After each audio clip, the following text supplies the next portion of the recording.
नमस्कार, स्वागत है आपका फेडरल देश में। मैं हूं नीलू व्यास। आज कांग्रेस वर्किंग कमेटी की बैठक थी नई दिल्ली में और उस बैठक में अनाउंस किया गया कि मनरेगा बचाओ अभियान कांग्रेस 5 जनवरी से शुरू करेगी और उसके पहले जितनी राज्यों की इकाइयां हैं कांग्रेस की, वो रैलीज करेंगी, अलग अलग कार्यक्रम करेंगे ताकि 5 जनवरी की जो बड़ी रैली है उसमें सब लोग इकट्ठे होकर मनरेगा को किस तरीके से रिप्लेस किया गया है वीबीजी रामजी बिल से, उसको लेकर विरोध किया जाए।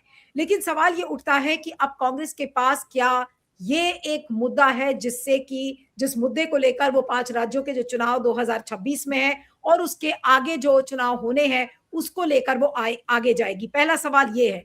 दूसरा सवाल ये है कि क्या ये कांग्रेस के लिए एक बड़ा मौका है ताकि वो किसानों और जो गांव और जो गांव में रहने वाले लोगों के साथ वो दोबारा से कनेक्ट कर पाएगी।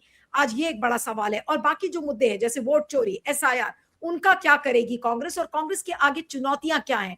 क्या इंडिया अलायंस के साथ मिलकर कांग्रेस ये एक बड़ा अभियान शुरू कर सकती है? हमारे साथ टीके राजलक्ष्मी है, वरिष्ठ पत्रकार और सीनियर एडिटर फ्रंटलाइन मैगजीन की। राजलक्ष्मी, आपका स्वागत है। Thank you so much for joining. और आज की शुक्रिया। सीडब्ल्यूसी की जो बैठक हुई उसमें 5 जनवरी से ये बताया जा रहा है कि मनरेगा बचाओ का अभियान शुरू होगा।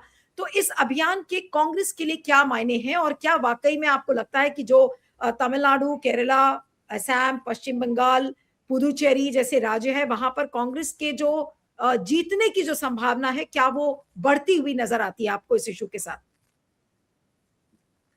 हाँ, देखिए नीलू, ये तो बहुत अच्छी बात है कि सीडब्ल्यूसी ने आज ये मतलब फैसला लिया है कि वो इस चीज पे कैंपेन करेगी, इस मुद्दे पर ये मनरेगा का कानून को वापस लाने का जो कैंपेन है, का जो मुहिम है, वो मतलब 5 जनवरी से शुरू करेगी। ये बहुत ही अच्छा फैसला है। लेकिन इस फैसले को सच्चाई में बदलने के लिए उनको काफी मेहनत करनी पड़ेगी। सिर्फ प्रेस में वक्तव्य देना काफी नहीं होगा। उनको जो है जमीनी तौर से उनको लोगों से जो है जुड़ना ही पड़ेगा और उनके नेताओं को और जो उस लेवल में जो नेता है, जो डिस्ट्रिक्ट लेवल पे है या उससे भी ब्लॉक लेवल पे जो उनके नेता है, उनके जो कार्यकर्ता है, उनको समझाना पड़ेगा कि ये कानून जो अभी जो नया आया है, इसमें देश के जो गरीब मजदूर, खेत मजदूर और जो छोटे किसान हैं और जो बेरोजगार जो हैं, चाहे वो गांव के रहने वाले हो, चाहे वो शहरी बेरोजगार हो, उन पे कितना असर पड़ेगा ये जो ये जो नया कानून आया है उसकी वजह से। तो उनको इन इश्यूज को एक्सप्लेन करना पड़ेगा। ये सिर्फ ये कह के कि हम एक बड़ा एक कैंपेन जो है चलाएंगे, आप किस तरीके से कैंपेन चलाएंगे और उस कैंपेन की रूपरेखा क्या होगी, उस कैंपेन का कंटेंट क्या होगा, ये सब उनको अपने ही कार्य को समझाना पड़ेगा। इसमें बहुत काम है और ये मतलब बेहतर होगा कि वो जो इंडिया अलायंस पार्टीज के साथ मिलके करें, क्योंकि ये अकेले संभव करना बहुत ही मुश्किल है। क्योंकि ना ही उनके पास ठीक है, वो एक नेशनल पार्टी है, इसमें कोई दो राय नहीं है, लेकिन उनके उनके पास संगठनात्मक जो ताकत होना चाहिए, संगठन के तौर पे जो ताकत होना चाहिए, स्ट्रेंथ होना चाहिए, एकदम नीचे स्तर तक वहां पे कांग्रेस की मशीनरी नहीं है। तो इसीलिए जहां जहां इंडिया अलायंस के पार्टनर्स ताकतवर हैं, चाहे हिंदी राज्यों में मतलब हिंदी भाषी राज्यों में या अन्य सदर्न स्टेट्स में, जहां पे भी उनके अलायंस के पार्टनर हैं, उनके साथ मिलके उनको ये कैंपेन चलाना चाहिए। मुझे नहीं लगता कि अकेले अगर वो चलाएं तो बहुत ही उनको इसमें जो हासिलता प्राप्त होगी। और सिर्फ इलेक्शन को ही मद्देनजर रखते हुए उनको ये कैंपेन नहीं करना है, क्योंकि ये एक जीवन और जो है क्या बोलेंगे उसको, लाइफ एंड डेथ का सवाल है। मतलब जीवन और मरण का सवाल है बहुत लोगों के लिए। जो ये एनआरईजीए का जो काम जो लोगों को मिलता है हर साल, क्योंकि वो डिमांड बेस्ड काम है और ये नहीं कि सप्लाई पर जो निर्भर है, क्योंकि लोग उसको डिमांड करते हैं और डिमांड लगभग हर साल जो है बढ़ता आ रहा है। इसका मतलब ये है कि लोगों को जरूरत है उस काम की। और क्योंकि कोई भी सरकार हो, चाहे और खासकर केंद्र सरकार, क्योंकि केंद्र स्कीम है, उन्होंने ऐसे कोई बड़े पैमाने में कोई नौकरियाँ तो जो क्रिएट की नहीं है। इसीलिए वो ये खाते में लोगों के खातों में पैसा पहुँचाने का काम करते हैं। जो इलेक्शन के पहले होता है, जैसे हमने बिहार में भी देखा, तो वो तो उनका रवैया रहेगा ही रहेगा। लेकिन मुझे लगता है कि जो इंडिया अलायंस ब्लॉक है, अगर चाहती हैं कि ये मनरेगा का कानून जो है वापस आए जैसा था, और उसमें भी बहुत सारे इम्प्रूवमेंट की ज़रूरत है, ये इसमें कोई दो राय नहीं है। लेकिन अब जो कानून आया है, वो तो बहुत ही बेकार कानून है।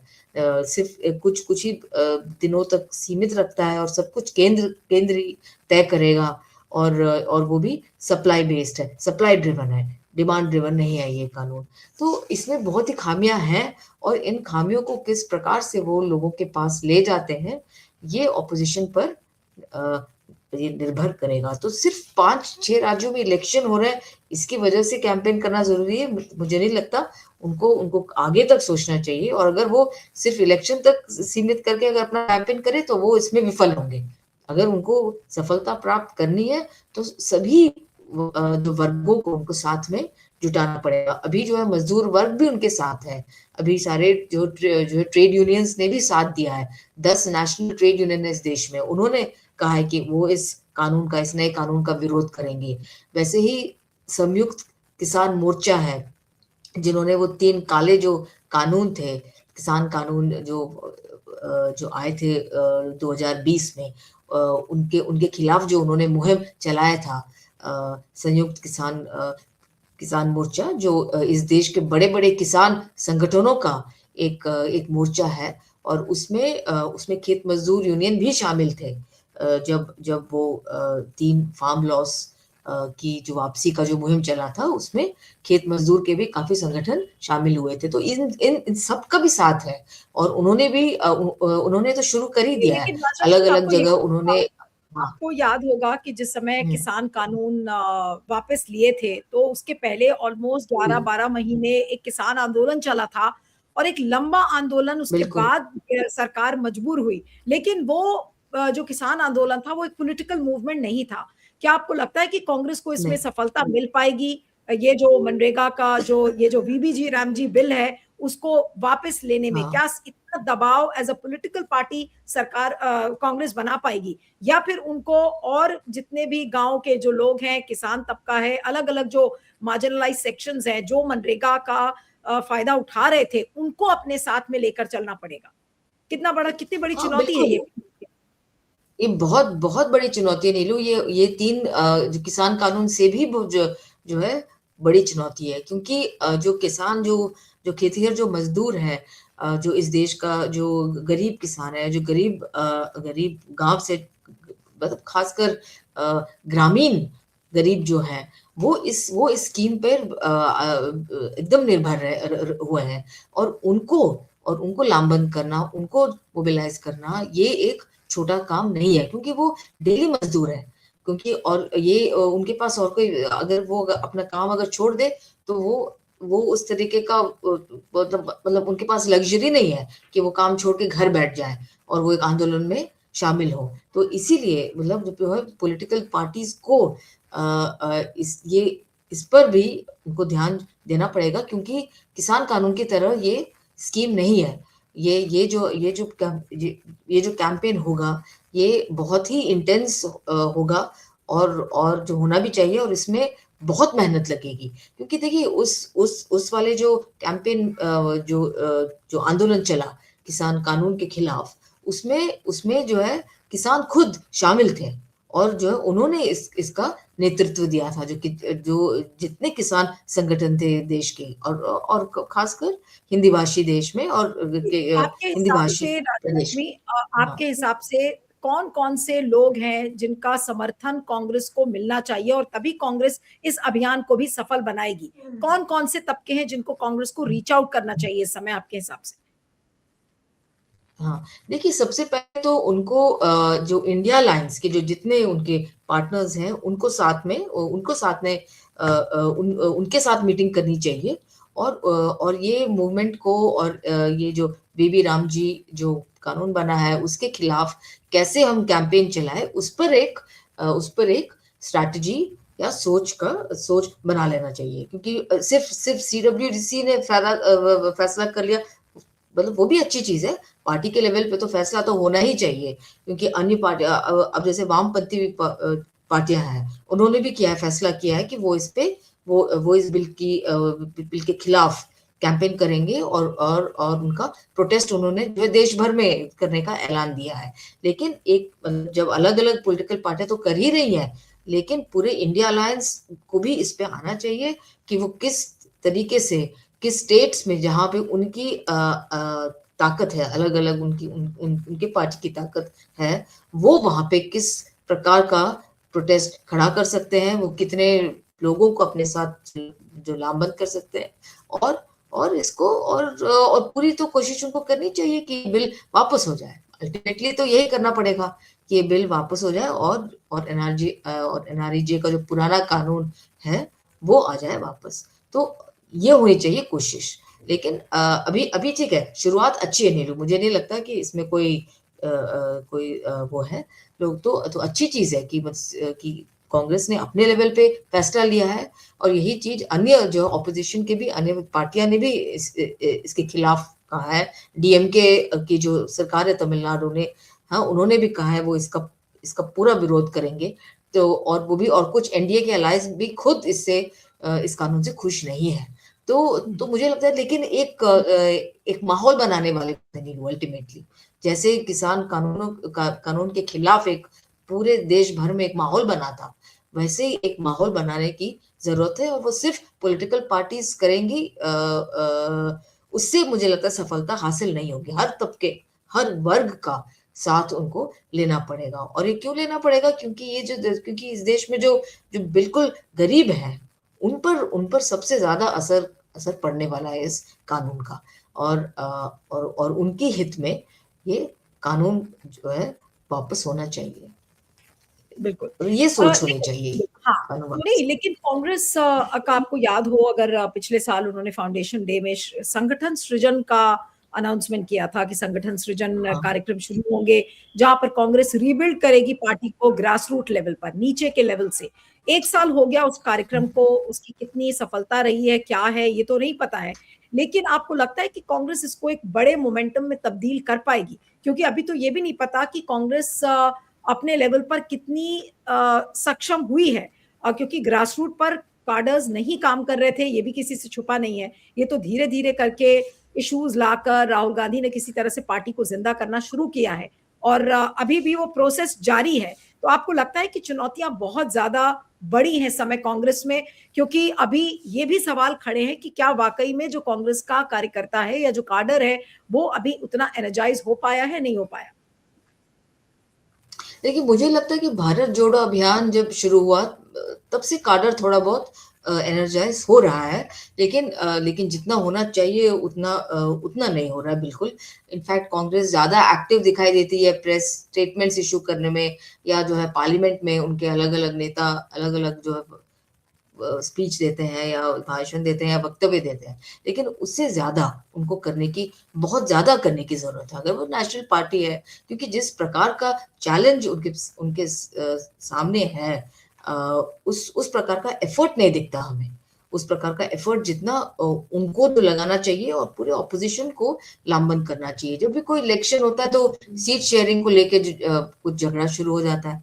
ये आज तक समझ में नहीं आता कि इन छोटी छोटी बातों में इतना क्यों एफर्ट जाया करती है इतनी बड़ी नेशनल पार्टी। अगर उनका मकसद, अगर वो जो कहते हैं कि भाई हमें बीजेपी जैसे पार्टी को वो करना है, बिल्कुल मतलब हराना है, या वो बहुत ही इस देश में वो जो नुकसान कर रही है बीजेपी और उसकी नीतियां जो है, लेकिन उस प्रकार का एफर्ट नहीं लगता हमें। अगर आप वाकई में अगर आप इसमें विश्वास अगर करते हो कि ये जो नीतियां हैं जो जो जो भाजपा सरकार इस देश पे जो लागू कर रही है ये अगर खराब है, तो तो उस प्रकार का कैंपेन भी होना चाहिए, उस प्रकार का एक एफर्ट भी तो दिखना चाहिए सबको ना। लेकिन कांग्रेस मतलब जमीन पे दिखाई नहीं देती ज्यादा। उनके कभी कभार वो जो बीच बीच में होता है उनको लगता है कि कुछ कैंपेन कर लिया, कुछ ऐसे कोई भारत जोड़ो अभियान कर लिया, लेकिन ये एक वो नहीं हो सकता, स्पोरेडिक नहीं हो सकता। इसको एक जो लगातार करने की जरूरत है, क्योंकि ये सरकार तो 2029 के पहले तो जाने नहीं वाली है, और पता नहीं कौन कौन से कानून अभी वापस होने वाले हैं, या कौन कौन से नए कानून आने वाले हैं, हाँ, जो बिल्कुल। जो लोगों के हित में नहीं होंगे। तो उसके लिए तो ऑपोजिशन को पूरी तरीके से जो है तैयार होना चाहिए। अगर अभी भी उनको समझ में नहीं आ रहा है कि उनके सामने कैसी चुनौती है, तो ये तो बहुत ही दुर्भाग्यपूर्ण ही होगा, एक तरफ से देखा जाए तो नीलू। तो इसीलिए सिर्फ सिर्फ हाँ, मतलब मीटिंग करना एक शुरुआती एक एक स्टेप है, एक शुरुआती दौर है। सीडब्ल्यूसी मीटिंग हुई है, उसके आगे क्या? क्योंकि आप सिर्फ ये कह के कि कानून खराब है, कुछ आर्टिकल्स इधर उधर आ जाते हैं, कुछ स्टेटमेंट्स आ जाते हैं, उससे जो है काफी नहीं होगा। क्योंकि ये जो लोगों की जिंदगी में जो असर होने वाला है, लोगों की उस पर मतलब उस पर बहुत ही गहरा असर पड़ने वाला है। और लेकिन ये तो नेचुरल इसीलिए है कि आज जब कांग्रेस अपनी वर्किंग कमेटी के बैठक जब कर रही होगी, तो उनके दिमाग में राज्यों के चुनाव भी होंगे। तो क्या राज्यों के चुनाव की क्या स्ट्रैटेजी होनी चाहिए, क्या इश्यूज होने चाहिए, क्या वो नहीं पार्टी में डिस्कस हुआ होगा? आई एम श्योर उसको डिस्कस किया गया होगा, लेकिन क्योंकि मनरेगा बचाओ अभियान नया पॉइंट है, इसलिए उन्होंने आके इसमें प्रेस कॉन्फ्रेंस करके इसके बारे में बात किया। लेकिन आपको लगता है कि चुनाव की रणनीति, एसआईआर के इश्यूज भी उसमें डिस्कस हुए होंगे? नहीं हुए तो मतलब होंगे जरूर, लेकिन उन पर कितना जोर अब उनको देना चाहिए, हाँ। ये भी एक बात है। लेकिन इन सब इश्यूज को मिलके भी ये सब जो है ये सब का एक मिलाप भी हो सकता है, और वो एक कैंपेन के तौर पे है ना। एक सिर्फ कैंपेन में एक इश्यू तो होता नहीं है, क्योंकि इसमें जो है काफी इश्यूज होते हैं। और फिर बीजेपी गवर्नमेंट ने और एनडीए गवर्नमेंट ने काफी कुछ चीजें की हैं, जिसमें काफी कुछ इश्यूज पर बात भी किया जा सकता है। तो ऐसा नहीं है कि सिर्फ वो मनरेगा पर ही फोकस करेंगे। लेकिन वोट चोरी का भी एक है मुद्दा, लेकिन वो किस हद तक आने वाले चुनावों में सफल होगा वो मुद्दा, अभी ये हमें मतलब देखना पड़ेगा। क्योंकि अल्टीमेटली इन सब इश्यूज को आप किस तरीके से लोगों के सामने ले जाते हैं, उस पर बहुत निर्भर करता है। क्योंकि आखिरकार अलग अलग वर्ग हैं इस देश में, और सब जो है वोट चोरी से प्रभावित नहीं होते हैं। सब लोग जो है ये मनरेगा के बिल के विड्रॉल से जो है प्रभावित नहीं होते हैं। तो ये अलग अलग वर्ग को आप कैसे एड्रेस करते हैं, और तो उस पर बहुत बहुत जो है निर्भर करता है उनकी कैंपेन स्ट्रैटेजी जो होगी। तो मुझे लगता है कि पूरे इंडिया अलायंस के साथ मिल के बात करना चाहिए। ये सिर्फ एक पार्टी के लिए ये चुनौती नहीं है, ये इस पूरे देश के सामने चुनौती है कि बिल्कुल। ये कानून वापस हो, जो अभी नया कानून आया है, हाँ, हम्म। और मनरेगा का जो है कानून वापस आ जाए। तो बिल्कुल। मेरे ख्याल से पूरे इंडिया अलायंस के साथ मिलके उनको बात करनी चाहिए। अभी आगे के दौर में, अभी आगे वाले दिनों में देखते हैं क्या होता है। और बिल्कुल। क्योंकि उनको भी लीडरशिप देनी चाहिए अभी। तो सीट बिल्कुल। शेयरिंग पर ही उनको सीमित नहीं करना चाहिए। इंडिया अलायंस के बीच में जो बातचीत होनी है, कैंपेन के जी। इश्यूज क्या होंगे, उस पर उनको भी बातचीत करनी चाहिए। एक आखिरी सवाल राजलक्ष्मी, आज शशि थरूर भी दिखे थे बड़ा इंटरेस्टिंगली। आज वो सीडब्ल्यूसी में गए, उनको बकायदा उनके शॉट्स लिए गए। एएनआई उनको खूब दिखा रहा था कि देखिए बिल्कुल भागते भागते हुए। हुए वो अंदर इंदिरा भवन में जाते हुए हाँ। दिखे थे। क्या लगता है आपको, अगर मान लीजिए हम ये मानकर चले कि कुछ रणनीति तय की गई होगी केरला के चुनाव के लिए, तो क्या शशि थरूर से इस पर कोई दो टूक बातचीत हुई होगी, या फिर केवल वो सीडब्ल्यूसी की बैठक अटेंड करके बाहर निकल गए होंगे एक रूटीन मैटर की तरह? भाई उनके जो स्टेटमेंट्स हैं आए दिन कुछ कंट्रोवर्सी क्रिएट करते रहते हैं। अब हम मेरे हिसाब से सीडब्ल्यूसी ने शायद उनको कुछ खास रिक्वेस्ट किया होगा कि भाई केरल चुनाव तक आप ऐसा कुछ रह दें, जैसे कि आप ये दिखाई दें कि आप एनडीए सरकार या बीजेपी को फेवर कर रहे हैं। तो हो सकता है उनको कोई नसीहत दी गई हो, हमें नहीं पता। कोई वो है, मतलब कद्दावर नेता तो है। और वो लेकिन हाँ, और केरल के जो कॉन्टेक्स्ट में है उनका, मतलब अहम रोल तो है, लेकिन वहाँ पे केरल के कांग्रेस में भी तो बहुत मतलब डिवीजन है। तो उम्मीद करते हैं कि मतलब शशि थरूर जी को केरला कांग्रेस की लीडरशिप भी उनको अपने साथ जो है रखेगी, और और एक यूनाइट और जैसे कि है ना, जिनकी जो भी उनके ऑपोजिशन में है बिल्कुल। वो अपना स्ट्रैटेजी जो है तय करेंगे उसके हिसाब से। हुँ, है जी। ना? चलिए देखेंगे कांग्रेस किस तरीके से बिल्डअप करती है और 5 जनवरी को मनरेगा बचाओ अभियान शुरू होगा कांग्रेस का और इस पूरे इश्यू को कैसे कांग्रेस आगे लेकर चलती है, देखना होगा। आपका बहुत-बहुत शुक्रिया Rajalakshmi. Thank you so much for thank joining. You. Thank you.